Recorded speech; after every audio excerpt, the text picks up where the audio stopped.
বলেছেন বাসর রাতে বাসর রাত শেষ হয়ে গেল, মদিনাতে এলান হয়ে গেল নবীজি উহুদের ময়দানে শহীদ হয়ে গেছে।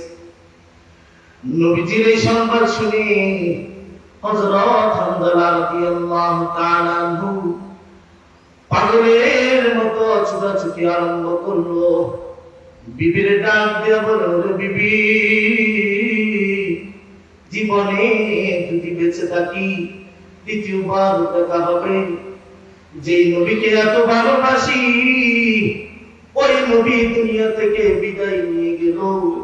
ও বিবি, আর ঘরে থাকা যাবে না। বিবি বলে, ও প্রাণের স্বামী, একবার ফরজ গোসল করে যাও। হযরত হামজালা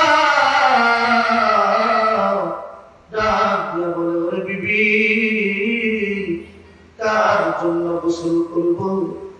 যে নবীকে এত অন্তর থেকে ভালোবাসি ওই নবীকে শহীদ করে দিল, সেই প্রতিশোধ না নিয়ে আমি ঘরে ফিরব। তলোয়ারটা কাঁধে লইয়া উহুদের ময়দানে রওনা হয়ে গেল। উহুদের ময়দানে যখন রওনা হলো, উহুদের ময়দানে গিয়ে উহুদের ময়দানে মুসলমানদের পক্ষে জিহাদ শুরু করলো। এক একজন কাফেরকে ধরে ধরে জাহান্নামে পাঠাইতে শুরু করলো। যুদ্ধ করতে করতে এমন অবস্থায় হযরত হামজালা রাদিয়াল্লাহু তাআলা আনহু নিজেই শহীদ হয়ে গেল। অতঃপর মুসলমানদের বিজয় ঘোষণা হলো। মুসলমানদের পরিবারগুলা মদিনার পাশে উহুদ হতে সকল ফ্যামিলিগুলা তাদের সন্তান শহীদ সন্তানদেরকে, কারো বাবাকে কারো মাকে গ্রহণ করার জন্য, রিসিভ করার জন্য, একবার শহীদি চেহারাটা দেখার জন্য সবাই উহুদের ময়দানে গেল। এইদিকে হযরত হামজালা বিবিও সেখানে উপস্থিত। সবাইকে যখন শহীদ গুলাকে যখন দাফন করা হচ্ছে, হঠাৎ যখন সাইয়্যিদুশ শুহাদা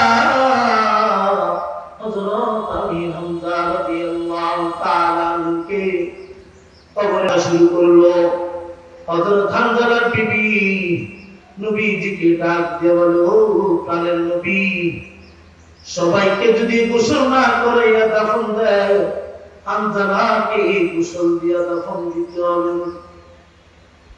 নবীজি বলে, সমস্যা কি? হামজালা বিবি বলে, ফরজ গোসল রয়েছে। নবীজি বড় পেরেশান হইয়া হামজালার লাশ খোঁজা আরম্ভ করলো। চতুর্দিকে হামজালার লাশ খোঁজা আরম্ভ করলো। হামজালার লাশ খুঁজে পায় না, হামজালার লাশ খুঁজে পায় না। হামজালার বিবি বড় পেরেশান হইয়া আল্লাহর কাছে ফরিয়াদ করলো, ওরে মালিক, হামজালা শহীদ খুঁজে তুমি কবুল করলা না। নাপাক থাকার কারণে হামজালাকে শহীদের কাতারে তুমি রাখলা না। ও আল্লাহ, হামজালা শহীদ খুঁজে কবুল হয় না। নবী বড় পেরেশান। ওইদিকে জিবরাইল আমিন চলে আসলো। জিবরাইল আমিন এসে নবীজিকে বলে, ও প্রাণের নবীজি, পেরেশান হইেন না। পৃথিবীর সকল শহীদ এক হয় না গো নবীজি।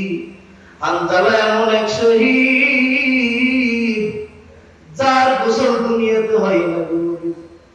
আসমানের দিকে তাকায়া দেখেন না গো নবী, হামজালাকে আসমানে হাউজে কাউসারের পানি দ্বারা আল্লাহ তাআলা গোসল করাচ্ছে। সুবহানাল্লাহ, এটা হলো শহীদের মৃত্যুর বড় প্রাপ্য। কারণ রব্বুল আলামিনের জন্য জীবনটা কুরবানি দিয়ে দিল, ওই রব্বুল আলামিন তার বদলা দিয়েছে। অতঃপর নবী সাহাবীদেরকে ডাক দিয়া বলে, ওরে আমার সাহাবীরা, তোমরা পেরেশান হইও না। দেখো না, হামজালা গোসল হয়ে গেছে। অন্য সাহাবী রিওয়ায়াত করে, অতঃপর হানজালাকে দেখলাম হানজালা দাড়ি মুবারক থেকে পানিগুলা ঝরঝরাইয়া পড়তেছে। এই ছিল নবী প্রেমের আসক্তি। আজকে আমরা নবী প্রেমের আসক্তি দেখাই, আমার শরীরে নবীজির সুন্নাত উঠে না, আমি 5 ওয়াক্ত নামাজ পড়ি না। আমার এই জীবন আল্লাহ তাআলা দিয়েছে, এই জীবনের হিসাব নিকাশ মালিকের কাছে দিতে হবে। অবশ্যই মালিক প্রশ্ন করবে। ওরে মুসলমান যুবক, আল্লাহর গোলাম, ও এলাকার মুসলমানরা রে, কিয়ামতের দিন বড় আযাবের সময়, ওই নবীর সুপারিশ যদি পেতে চাও, নবীর সুন্নাতগুলো মেনে চলো। দুনিয়ার সাধারণ এই রোদের তাপ তোমরা সহ্য করতে পারো না, অথচ নবীজি বলে এই দুনিয়ার রোদের তাপ হলো জাহান্নামের 70 গুণের 1 গুণ। সাহাবী বলল, নবীজি দুনিয়ার এই তাপ জাহান্নামীদের জন্য যথেষ্ট ছিল, ইন কানাত লাকাফিয়াতু, এটাই যথেষ্ট ছিল। নবীজি বলেন, ফুদ্দিলাত আলাইহিন্না বিতিসআতিনা, এই দুনিয়ার আগুনটা হলো যে পরিমাণ, এর থেকে 69 গুণ বৃদ্ধি করে 70 গুণ করে জাহান্নামীদেরকে দেয়া হবে।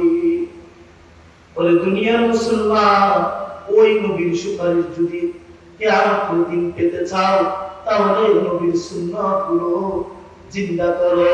হযরত হানজালার মতো অন্তর থেকে নবীকে ভালোবাসো। মুখে বলো আমি নবীর বড় আশিক, মুখে বলো আমি নবীকে অনেক মহব্বত করি। যখন নবী প্রেমের আশিকের প্রমাণ দেওয়ার জন্য ওলামায়ে কেরাম ডাক দেয়, তখন তোমাকে আর পাওয়া যায় না, তখন তোমাকে আর পাওয়া যায় না। এই জন্য নবীর সুন্নাতগুলো নিজের জীবনে উঠে নিয়ে আসতো। এই যৌবনকে পাইয়া, এই দুনিয়ার হায়াতকে পাইয়া আল্লাহকে ভুলে গেলে চলবে না। কিয়ামতের দিন সূর্যটা মাথার উপরে থাকবে। এই দুনিয়া থেকে 9,30,00,000 মাইল দূরে সূর্যটা, ওই তাপ আমরা সহ্য করতে পারি না। হাসরের ময়দানে সূর্যটা থাকবে মাথার উপরে, জমিনটা হবে তামা,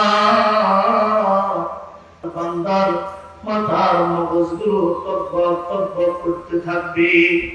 ওইদিকে জাহান্নাম হালুম গুরিন গুরিন আওয়াজ দিতে থাকবে। 70,000 ফেরেশতা জাহান্নামটাকে শিকল দিয়া টেনে ধরে রাখতে পারবে না। ওই অবস্থায় রব্বুল আলামিন বলবেন, লিমানিল মুলকুল ইয়াউম লিল্লাহিল ওয়াহিদিল কাহ্হার। রব্বুল আলামিন এই ডাকের পরে জাহান্নামকে ফেরেশতাদের হাতে জাহান্নামকে পানি ছিটানোর জন্য দিবে। তারপরে জাহান্নাম থাকবে। নবী বলেন, আয়েশা, কিয়ামতের দিন আমি আমার উম্মতদেরকে সিরিয়ালে দাঁড় করাইয়া হাউজে কাউসারের পানি পান করাবো। হযরত আয়েশা ডাক দিয়া বলে, ও নবীজি, কেমনে চিনবে এত মানুষের ভিতরে আপনার উম্মত? নবীজি বলে, আয়েশা, হাসরের ময়দানে আমার উম্মতরা যারা দুনিয়াতে 5 ওয়াক্ত নামাজ পড়েছে, 5 ওয়াক্ত নামাজের জন্য ওযু করেছে, 5 ওয়াক্ত নামাজের জন্য যারা ওযু করেছে, ওযুর অঙ্গগুলো ঝরঝর করতে থাকবে। সেই ঝরঝরতা দেখে আমি আমার উম্মতদেরকে হাউজে কাউসারের দিন পানি পান করাবো। ওই নবী প্রেমের আশিক হইয়া যদি কবরে যেতে চাও, আল্লাহকে রাজি খুশি করার জন্য 2টা হাত তুলে দেখান, কে কে রাজি আছেন নবী প্রেমের আশিক হয়ে দুনিয়া থেকে যাওয়ার জন্য। আল্লাহ তুমি তোমার বান্দাদেরকে কবুল করে নাও।